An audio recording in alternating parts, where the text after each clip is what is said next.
dispositivos-chave para a transição energética. Ele trabalha aproximando o setor produtivo da academia. Coordena projetos de pesquisa, desenvolvimento e inovação com a ANP, ANEEL, Mover, Fundeb, FAPESP, FINEP e CNPq. Atua no desenho e na análise técnico-econômica de novos negócios. Bem-vindo, Urso. Muito obrigado. Vou deixar uns brinquedinhos aqui, ó. Ups. Estamos prontos? Pronto. Bom dia a todos, muito obrigado por terem vindo, né? Uma satisfação poder falar sobre um tema tão relevante que eu tenho a honra de estar trabalhando aqui quase 15 anos, eu imagino. Falar um pouquinho sobre armazenamento de energia e foco no Brasil, né? Onde a gente vai estar em 2030. Prever o futuro é muito difícil, principalmente porque é sobre o futuro, vocês sabem como é complicado aqui. Então eu vou traçar algumas ideias, alguns cenários e trazer um pouco de realidade, um pouco de ceticismo também, né? E vamos começar analisando por que faz sentido a gente falar sobre o armazenamento de energia no Brasil, né? Vamos lá. Primeiro que é um mercado muito grande, um mercado mundial, a gente está falando aí na hora de 1,5 trilhão de dólares em 2030, né? Há 6 mais ou menos, a gente está falando quase 10 trilhões de reais. O mercado brasileiro, nós estamos falando um mercado ainda muito pequeno, perto do total, mas um mercado muito expressivo local, né? De 22 a quase 50 bilhões de reais. Tá?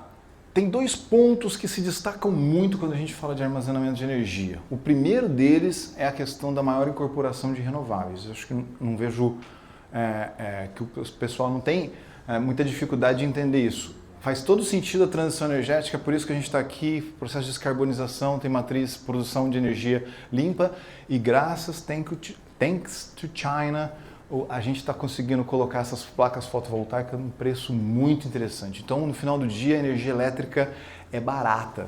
Se eu quero colocar lá na minha casa, eu consigo pagar menos energia e produzir uma energia mais limpa. Então, do ponto de vista de sustentabilidade, não tem nem o que falar, é espetacular. Isso nas pequenas casas, nas pequenas gerações distribuídas, mas também nos grandes centros, né? Nos grandes produtores de energias eólicas, por exemplo. Então, você tem essa grande produção. E o segundo ponto é a questão, né? Com o tarifaço, a Biolândia com tanta força no Brasil e se tornou, em 2025, a segunda montadora que mais vendeu carros no Brasil. Com fábricas locais, tem tudo para se aprender. Então, o lado, vamos falar depois sobre mobilidade.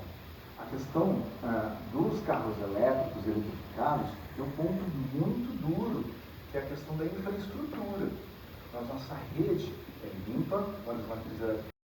A gente tem que ter muito orgulho disso. Mas, por outro lado, a infraestrutura, né, quando você pensa em sistema de potência, tal empresa inventou um carregador que carrega em 5 minutos. Mas aí você vai ter que trabalhar com 2.000 amperes, 400 volts, você vai carregar o negócio lá em 5 minutos. Aonde que está essa infraestrutura, né? Você tem que lembrar que, às vezes, uma subestação que você está usando ali, ela está alimentando 50, 100 casas. E aí você vai colocar 2, 3 eletropostos desse aí, vai tomar tudo que você estaria usando para todas essas casas. O negócio realmente é muito diferente. Então são esses 2 pontos. Vou começar falando sobre o fotovoltaico, os renováveis, né? E o grande ponto dessa história, essa palavrinha curtain. Não sei se vocês já se depararam com isso ou não, mas o que é isso, né? Olha essa curva aqui, não sei se dá para enxergar, mas o que esse cara está balanceando aqui, essa curva chamada curva do pato. Não sei se já ouviram falar, mas ela parece um patinho. Vou tentar explicar isso para vocês, para ver se fica claro. Então, o que acontece? A gente está balanceando aqui, ó, demanda por energia. Eu vou lá e preciso. As pessoas ligam a máquina de lavar roupa, o café, estão usando ar-condicionado, a gente está aqui, né? Por exemplo, tem uma demanda de energia e tem a produção de renováveis. Aqui a gente está focando simplesmente na GD, geração distribuída, nas microgerações distribuídas, ou no gerador que tem aí fotovoltaico, nas usinas de fotovoltaico, por exemplo. Então eu tenho uma produção de fotovoltaica, mas ela começa no nascer do dia. Então se a gente olhar aqui, se vocês conseguirem ler, mais ou menos 6 da manhã começa a relação demanda e produção de fotovoltaica. Se pudesse usar as duas mãos, seria assim, vamos supor, eu tenho as duas, eu começo a produzir mais fotovoltaico, essa curva começa a cair. Então, às 10 da manhã, entre as 10 e as 3 da tarde, é a maior produção de solar possível. Então, o que acontece? A relação demanda do mercado, produção, cai, tá? Então, tem essa curva aqui, e à noite, tá? À noite não tem sol. A gente sabe disso. E aí o que acontece é que a relação de, eu estou pedindo energia e essa relação vai subindo, então eu vou ter uma demanda maior do que a produção, a minha capacidade de produção. Ok? Então o que acontece é que em casa ela coloca a máquina para lavar, louça, roupa, milhões de coisas, ela começa a fazer um monte de coisa ao mesmo tempo, então a demanda, está calor, liga o ar-condicionado, ou seja, a demanda de energia sobe, o fotovoltaico cai. E aí, o operador nacional do sistema, que é esse cara aqui, ó, ele está lá mantendo o sistema. Imagine só você projetando a sua casa com energia elétrica. Você vai projetar os cabos, toda a infraestrutura para o pico de demanda, para o máximo possível, que você não quer que pegue fogo. Então isso aí custa caro. Eu vou colocar meu sistema para trabalhar no máximo. Sempre eu vou projetar meu sistema para trabalhar no máximo. Então, quando eu tenho um sistema que eu estou colocando, pensando em hidrelétrica, em tudo, termoelétrica, tudo, para aguentar o pico de demanda, tá? Se descasar essas coisas, se tiver excesso de produção ou falta de produção, apagão, tá? E foi isso que aconteceu na Espanha recentemente, por exemplo. Você não consegue enxergar direito, todo mundo sai colocando fotovoltaica, homologa lá na CPFL que eu tenho 10 placas, de repente eu vou lá e dou um miguezinho, põe mais 10, aí põe mais 10, outro coloca... Você não consegue ver, o operador não consegue ver, fica no escuro. Então o que acontece? Você não sabe direito a GD, e aí olha só que interessante, quando a gente olha isso aqui ao longo do tempo, é que está meio ruim de ver, mas acreditem em mim, conforme vai passando mais o tempo, a gente vai colocando mais e mais renováveis, mais e mais placas, porque ela é barata, vale a pena, faz sentido. E o que acontece é que a gente não consegue mapear isso direito. Eu só vou passar um negócio aqui. O governo federal, esse ano, ele iria colocar uma taxa de 35% dos painéis solares, por força. Das associações, das pessoas, isso aí caiu, tá? Essa taxa ela deixou de acontecer. Mas isso para o sistema é muito ruim, tá? Por quê? Porque se você chegar e começar a colocar mais e mais e mais, vai chegar um momento que o preço vai ser negativo da energia nesse horário. E o que acontece no Brasil é que o preço da energia é fixo, tá? Então, eu comecei brincando com vocês ali sobre prever o futuro. É muito difícil prever o futuro, né? E em português a gente tem aquele negócio do pretérito do futuro, né? O passado do futuro, olha que coisa doida. Mas quando a gente olha na Austrália, quando a gente olha na Alemanha, é como se a gente estivesse olhando o futuro do Brasil. Então a gente tem a oportunidade de olhar agora o que está acontecendo no futuro. E isso aí, né, a gente pode prever de alguma forma, né? E o que eles estão fazendo lá agora? Eles estão colocando bateria em toda a rede. Por quê? Porque, do ponto de vista econômico, eles estão tentando transformar o preço da energia elétrica em um preço dinâmico, porque no preço fixo, como é no Brasil hoje, que eu chamo, não sei se já ouviram falar de preço ponta fora ponta, na hora que a energia está mais cara, estou com excesso de demanda lá à noite, né? Estou com excesso de demanda, a energia fica mais cara. Agora, na hora que tem a maior produção de fotovoltaico, meio-dia, a energia estaria mais barata. Mas como o preço é fixo aqui no Brasil, quem está colocando energia na rede, tirando da rede, ele tem um problema sério, tá? Ele tem um problema sério porque, por exemplo, para eu ajudar o sistema a funcionar, eu não posso pôr bateria, porque eu não consigo. Se eu for colocar fotovoltaico e bateria, meu sistema custa 3 vezes mais caro. Então eu ia gastar 20 mil, agora eu tenho que gastar 60 mil. O negócio ficou complicado, porque é como se a bateria eventualmente custasse 1 ou 2 ou 3 vezes mais caro do que o fotovoltaico. Tá? Depende da qualidade da bateria, da capacidade de carregamento, são várias variáveis. Então o Brasil, do ponto de vista de tributação da conta, né, o valor que você recebe ali na conta, a gente acha caro, e tem um monte de imposto embutido, mas ele tem um monte de jabuti embutido na conta nossa. O norte tem um monte de termoelétricas, sistemas isolados, o pessoal vai colocando ali, vai distribuindo para a conta lá no norte não ficar tão cara, ele distribui um pouco aqui. E, gente, é uma coisa maluca.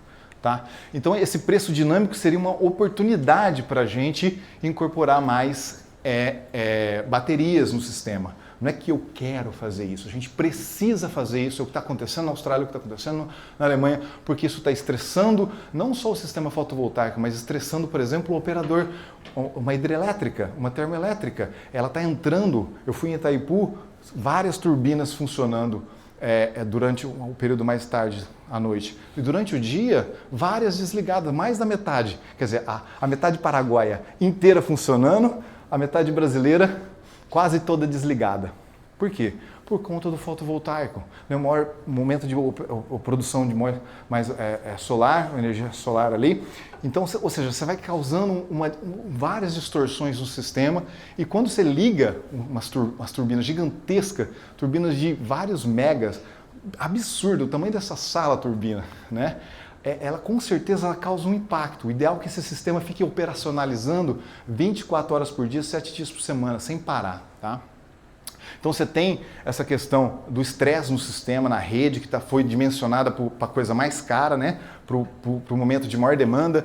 Você tem uma sobregeração, uma subgeração que você nunca sabe onde você está. Então você fica nesse ambiente perdido, porque o operador nacional não tem uma coisa digitalizada, as smart grids estão vindo ainda no Brasil, você não tem medidor para saber o que está acontecendo nas casas, as casas manipulam os dados, as pessoas trocam as placas param de funcionar, muitas coisas estão acontecendo, né? Então isso aí, essa volatilidade causa vários problemas, eu espero que isso aí tenha ficado um pouco claro para os colegas. Mas a aplicação não vai só lá na residência, ela vai na indústria, vai na GD, vai no comércio, no data center, no eletroposto, que eu vou falar já, mas na agroindústria. E aqui tem um grande mercado, porque, por exemplo, o pessoal precisa irrigar as plantações. E aí, principalmente quando tem operações mais afastadas, você tem que levar o diesel até lá. E levar o diesel é tão caro quanto colocar o diesel às vezes, porque o preço do combustível é realmente elevado e a energia elétrica que você vai pagar lá é cara, mas o pior de tudo é o preço de você não ter essa energia lá no local. Então, se você tiver, por exemplo, um sistema fotovoltaico que vai fazer o bombeamento, vai cavar, faz um poço, extrai água e leva para um ambiente, essa água, depois você vai fazer um processo de irrigação na sua indústria, agroindústria. O que acontece é que muitas vezes você precisa, na verdade, a maioria dos plantios, cada um são específicos, mas a maioria deles você precisa irrigar quando não tem sol. Porque se você jogar no sol quente, vai cozinhar a raiz, né? Você precisa jogar à noite, e à noite aí vem oportunidades muito... Não sei se já ouviram falar sobre esses projetos, mas são projetos que estão vindo com muita força no exterior e no Brasil também, que são projetos de pivô de irrigação, tá? Então é por isso que eles querem colocar bateria aqui, porque ele quer usar o fotovoltaico, eliminar o diesel e irrigar durante a noite, tá?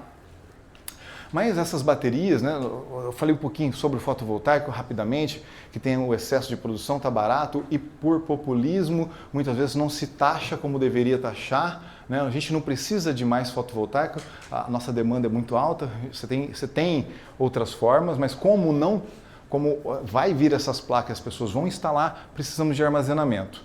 Armazenamento envolve muitas questões. Uma delas é segurança. O pessoal pode roubar com muito mais facilidade essas baterias. A bateria pega fogo, então tem a segurança de roubar, a segurança de... vocês precisam olhar isso aí quando for analisar um negócio, né, com certeza, né, do sistema pegar fogo. Mas, por outro lado, a gente tem visto o caso da Enel, né? Ficar uma semana sem energia elétrica, você arrebenta com a produtividade da sua empresa, né? E os números, né, realmente caem. Mas se você, por outro lado, pensar em investimento, pensar em um prédio que você está construindo, se você coloca essas baterias ali, tem algumas cidades que cobram um IPTU mais barato quando o sistema é fotovoltaico com bateria. Então tem oportunidades na mesa aqui. A valorização do imóvel... E vocês devem ter ouvido falar muito sobre os data centers, né? O pessoal quer colocar data center, mas esquece do negócio. Vocês viram aquela curva de oferta e demanda? Os sistemas funcionam 24 horas por dia, mais ou menos flat, tá? Então, se você colocar o data center por conta de ter excesso de energia limpa no Brasil, você vai ter um problemão. Você vai shiftar aquela curva para cima, cada vez mais. Tá? Então você vai precisar de mais energia, você vai precisar de mais infraestrutura em um ambiente que tem já problemas, né? Ou seja, ele não vai só entrar em operação no meio-dia, das 10 às 3 da tarde. Ele vai operar todos os momentos. E isso é um custo muito grande de infraestrutura que talvez não esteja na conta do negócio. Quando o cara vai falar assim, a fotovoltaica é uma das energias mais baratas que tem. Será? A gente tem que olhar a conta por completo, tem que olhar o armazenamento, tem que olhar a infraestrutura da subestação, a transmissão. A conta não é tão simples quanto ele coloca. A fotovoltaica pega o valor lá que comprou os equipamentos, o valor da minha energia gerada é esse. Compara com a hidrelétrica, tem vários problemas nisso. Né? Não preciso nem falar muito forte, vai vir no Amazonas, né? Porque vários sistemas isolados em Amazonas, Mato Grosso, você tem sistemas que não têm capacidade, desconectados da rede, então se você coloca o fotovoltaico, colocar essas baterias é fundamental, pensar em sustentabilidade, ser competitivo. Esses sistemas aqui realmente alavancam, trazem uma continuidade às operações. O BESS está cada vez mais, eu vou mostrar um pouquinho para vocês na sequência aqui, ele é super complexo, então a gente tem que, vamos lá, vou acelerar aqui, vou mostrar para vocês o que é esse BESS, o que é essa bateria. Então eu fui aqui e coloquei hoje a gente vai ter a oportunidade de ir lá conhecer um laboratório que faz as baterias, seja pouch, seja cilíndrica como essa aqui, e a bateria, a palavra bateria ela é complicada porque ela pode causar maior confusão. É a célula bateria.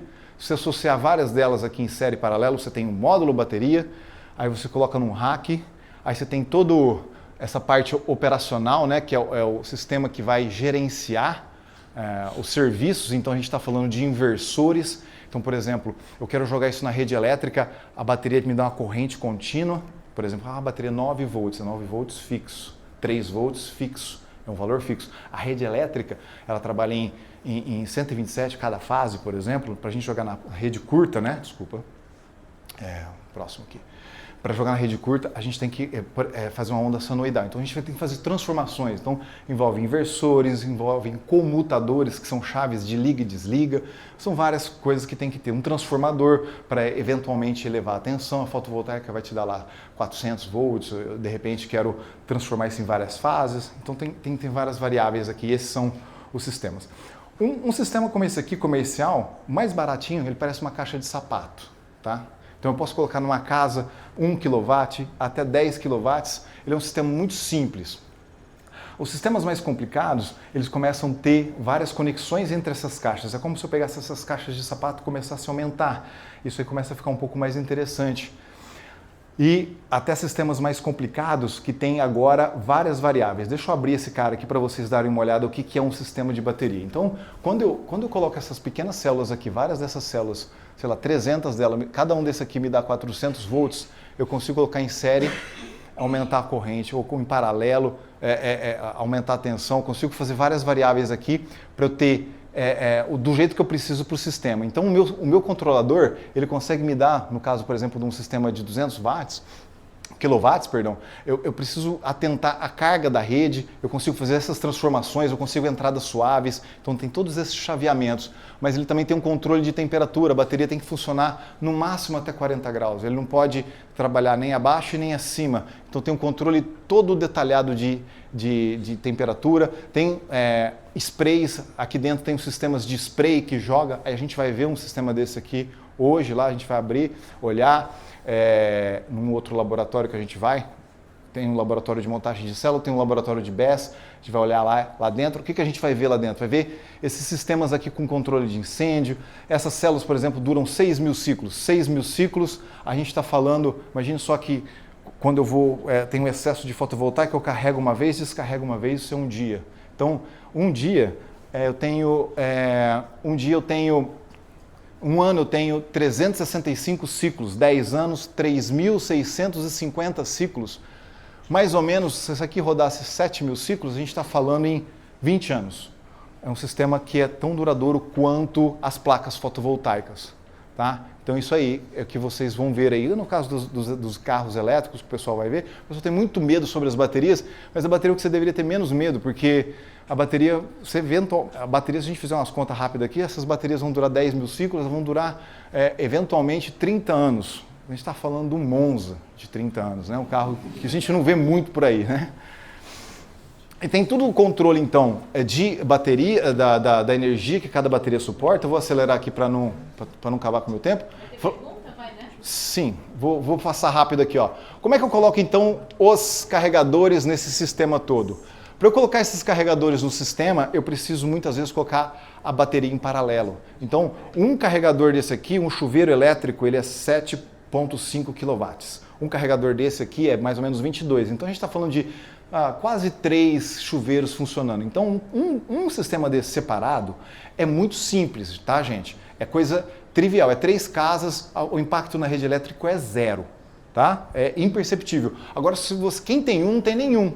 Se tiver um carregador desse quebrado aqui, o cara que chegou lá e ficou frustrado, ficou chateado. Agora, se tiver vários, 2 pelo menos, você começa a ter mais probabilidade desse cara parar novamente ali ou estar nos aplicativos com boas avaliações, etc, etc. A gente vê isso depois. Mas o ponto principal é que se eu colocar bateria aqui, subsequente, eu começo a pensar em colocar 5, 10 sistemas desses de uma vez. E aí eu vou dar uma startup que surgiu do grupo aqui, eu vou passar bem rápido só para dar uma ideia. Para vocês terem uma ideia do problema. Em São Paulo, a gente está falando, vamos ver se eu consigo usar isso aqui. Hoje, os carregadores de alta carga, a gente está falando em 300 carros elétricos por carregador. É isso que a gente está falando em São Paulo. Então, a infraestrutura nossa é ridiculamente abaixo da demanda que veio. Então, em 10 anos se espera pelo menos 130 mil eletropostos, ou seja, um sistema de ampliação muito, muito forte, né? Por conta... A Associação Brasileira aqui falando isso aí pra gente, né, que a gente precisa fazer isso aí, falta praticidade, né? Falta praticidade porque você chega lá para cadastrar, quem já andou com o carro elétrico, você tem que fazer o registro, fazer um monte de coisa, aí a gente quer chegar lá só e pagar, né? Por exemplo, essa startup aqui, ela quer usar um tagzinho, como se fosse do sem parar, chega lá, conectou, encostou, pagou, rapidão, e aí coloca as baterias. Só que aí lembra, gente, do fotovoltaico, custa mais caro colocar o eletroposto. O eletroposto já é um sistema que ele não vai dar um payback muito rápido. E ainda se colocar a bateria junto na jogada, ele fica ainda menos atrativo. Mas, ele, ao longo prazo, quando a gente soma as soluções, esse negócio aqui deve ter uma utilidade muito maior, porque ele vai servir para a rede elétrica também e vai ajudar a resolver a questão do curtailment. Só que, do ponto de vista, embora ele seja uma tecnologia muito ativa, quando você olha os grandes players, ele tem um problema de custo, né? Fica mais caro. Depois eu fico muito feliz de comprar. Quem está produzindo essas baterias? Bota ali, né? As baterias são chinesas, né? Não são feitas no Brasil. A China produz hoje mais de 80% das baterias do mundo inteiro. O bateria virou commodity, né? Esses sistemas aqui, como a gente vai ver, ele faz sentido da gente montar esses sistemas no Brasil ainda. É como se a gente pegasse várias partes e fizesse a integração. E tem empresas fazendo isso aqui, né? Por exemplo, a Unicoba, a OCB, né? E um projeto que a gente teve a oportunidade de receber aqui um financiamento no Nordeste, com 20 eletropostos com bateria, ele consegue ter 4 mega, então ele consegue usar a energia em excesso do curtailment e fazer uma rede conectada aqui com mais de... cada 130 quilômetros você coloca um eletroposto e você começa a aumentar muito essa malha viária, mas isso aí 40 eletropostos não faz nem cócega naqueles 130 mil, a gente está falando de 14 milhões de reais. Tá? É um negócio absurdo aqui, vou finalizar já. Olha, essa empresa vai mostrar para vocês que é possível você ter um faturamento de 100 milhões de reais em 8 anos no mercado brasileiro de 25 bilhões que eu comentei ali no começo. Então o que o pessoal faz? Ele recebe esse aporte inicial, faz um novo um reinvestimento de quase 80% do que eles faturam, que é muito alto, em novos eletropostos, e aí vão ter vários eletropostos, quase 120 em 10 anos, e vão estar faturando 100 milhões de reais. Tá? É isso aqui que a gente está desenhado, tá? Mas olha só, quando vocês pensam em investimento aí, ó, olha o payback disso aqui. Qual que empresa que vai colocar As grandes empresas que a gente conversa são 1, 2 anos de retorno de investimento, né? Querem colocar, a gente está falando de 6 anos. Isso aí explica um pouco, aí eu faço a provocações para os próximos colegas, para as perguntas que vão vir, né? Gente, é difícil isso aqui parar de pé sozinho, sem incentivo, tá? Tem outros negócios mais atrativos. Então, mas é uma infraestrutura que tem que ser feita, o mercado privado que está indo atrás, tá? Então, o pessoal está abrindo para uma nova fase, e aí deixo isso aqui, essa apresentação pode ser compartilhada, quem tiver interesse peça aí, tá bom? Sou o Hudson Zanin, muito obrigado pela paciência, desculpe se eu estourei o tempo aí, e fique à vontade para fazer as perguntas, provocações.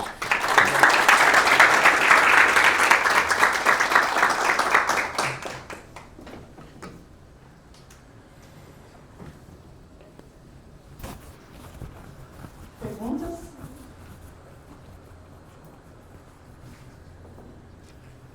Desculpa. Eu tenho. Obrigado. Alô?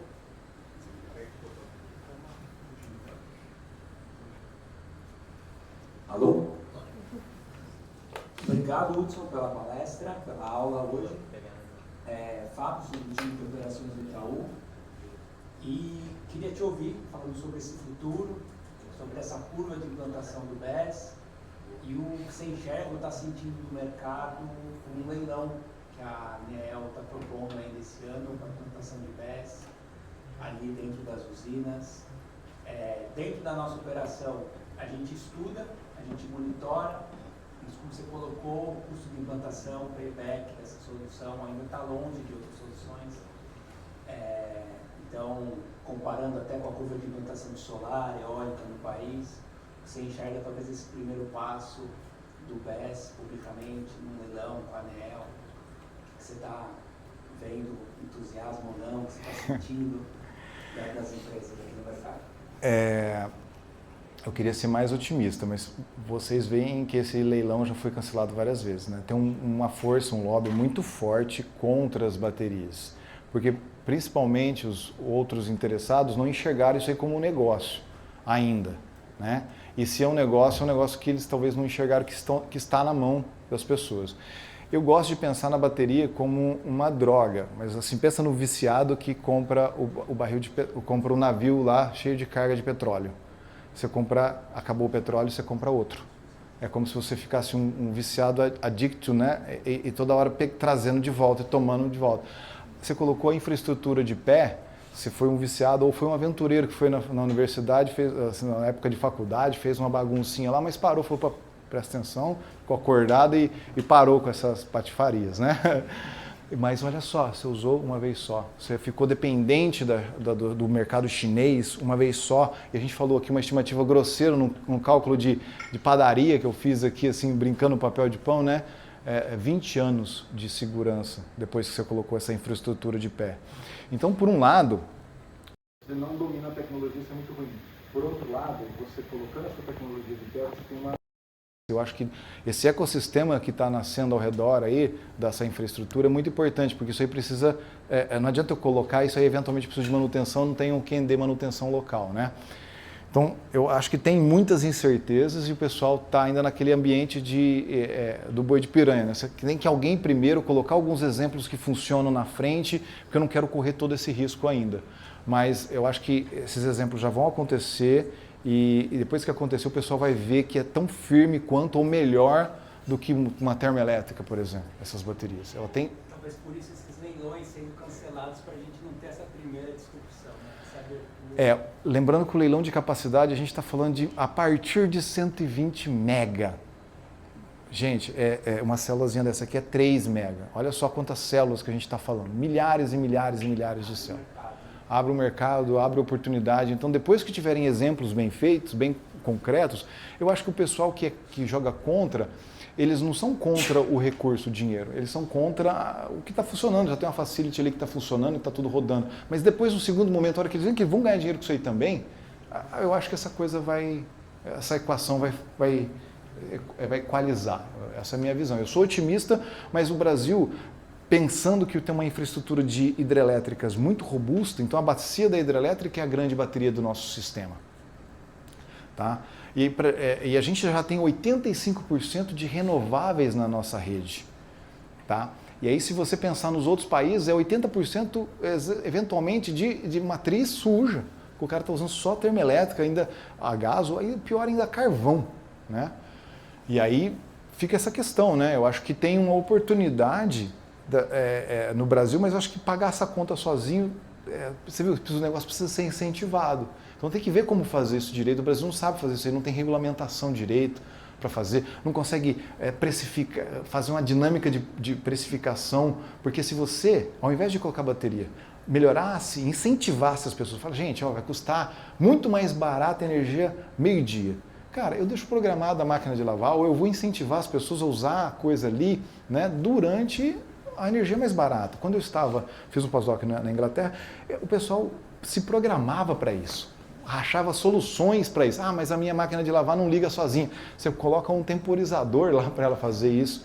O pessoal começava a encontrar essas soluções, porque se você lavasse no pico, no horário de pico, era muito caro. O pessoal pagava tipo R$800, enquanto a gente estava pagando 100 aqui na conta de energia para fazer a mesma coisa. Então, esse é um absurdo. Então, eu vejo que o mercado precisa ser direcionado. E o governo não precisa pôr dinheiro, necessariamente. Ele precisa regulamentar. E essa regulamentação que não está sendo feita. Então, acho que talvez nós, como acadêmicos, podemos tentar incentivar lá o pessoal dos ministérios, que são menos técnicos, né, principalmente o pessoal que cria a regulamentação, as leis e tal, para entender isso daí. Embora o pessoal da ONS já faz isso, já dá uma boa cutucada lá. Obrigado. Mais uma?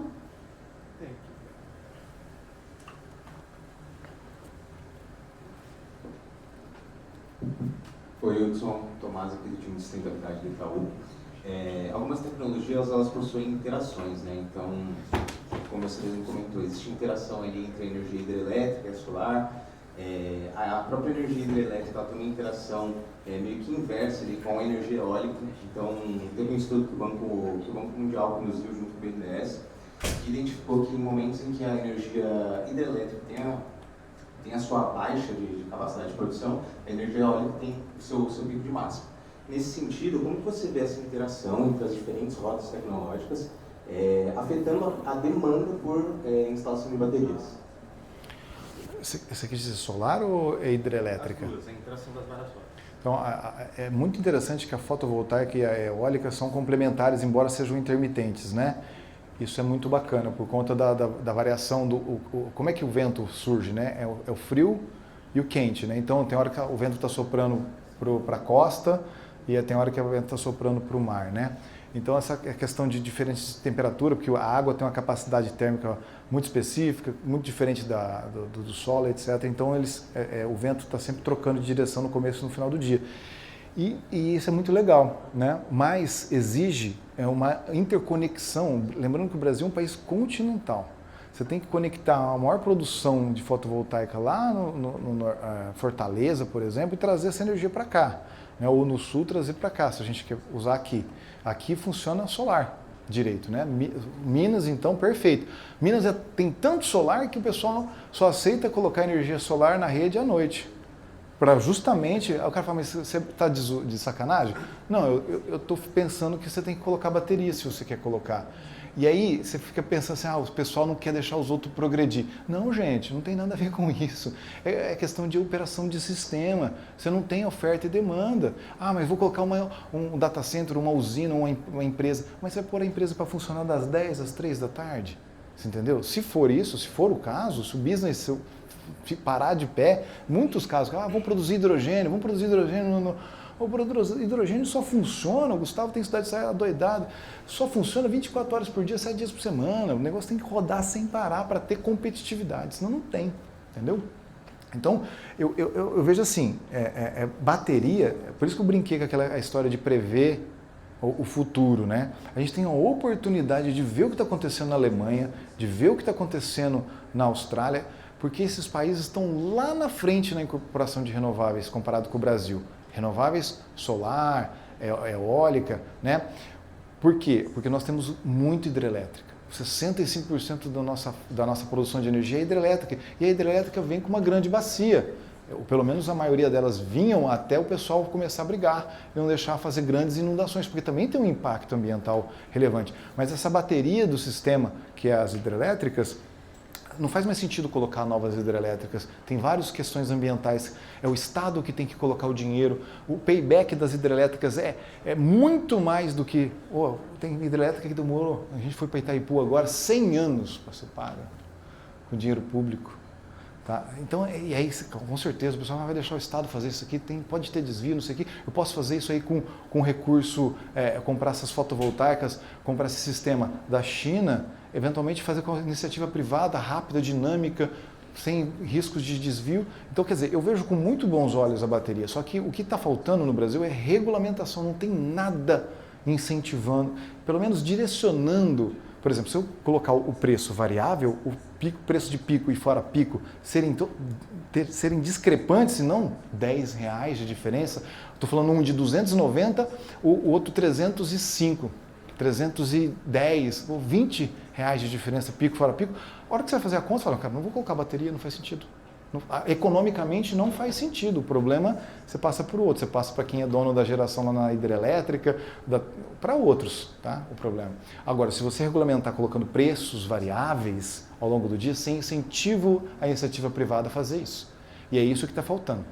O negócio no Brasil vai despontar a partir do momento que a regulamentação for clara e a partir do momento que a gente encontrar um mecanismo de precificar de maneira diferente. Só que isso aí pode ser não populista no primeiro momento.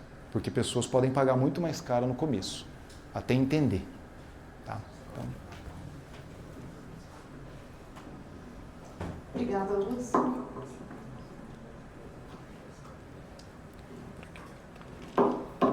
Agora a gente vai assistir.